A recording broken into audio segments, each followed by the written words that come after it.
event where we would have no notice of it happening. And everyone knows about Joplin where the tornado hit them, but that's kind of a different category. But I always thought we'd have 5 minutes to get ready, and that was not the case because they knew they were getting 1 or 2 gunshot wounds, maybe 3, which is not a big deal for us in the middle of the night. And to have 20-some show up, it is just a game changer. And so we didn't have any planning. Initially, they developed a triage and a couple of resuscitation stations. One of the things that turned out to be important, and this is borne out in the literature from Israel, as well as our experience with the Continental crash in the late 1980s,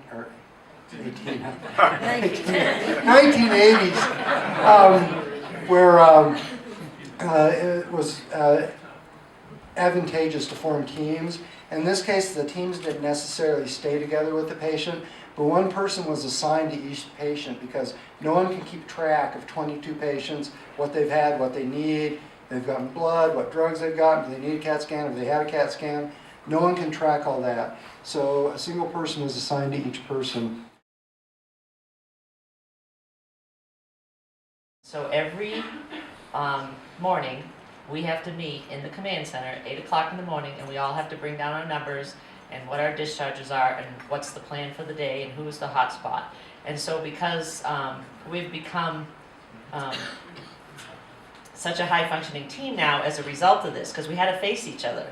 And then because the poor ED was holding our inpatients, we really were responsible for those inpatients, but we just didn't have any place to put them. We even had hall beds up on our patient floors trying to get some movement. And so we were used to going down to the ED and helping out the ED and bringing patients up. And then we cross-train my nurses in the burn trauma ICU to work in the emergency department. And they also respond to traumas and they respond to burns. And so because I think we fostered this team environment because the CNO said, you will all play nice in the sandbox. And we were just so used to, you know, at this point we have a wonderful working relationship and we know what the conditions are like down in the ED, and the nurses are used to responding to go down there.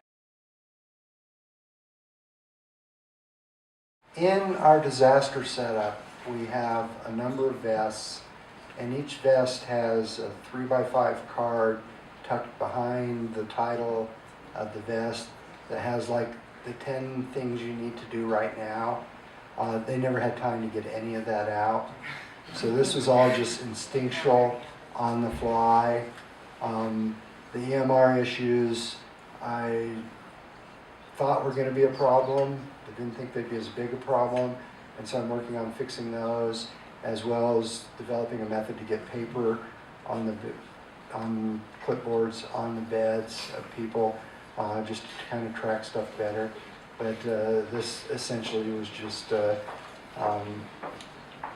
reactive medicine at its finest.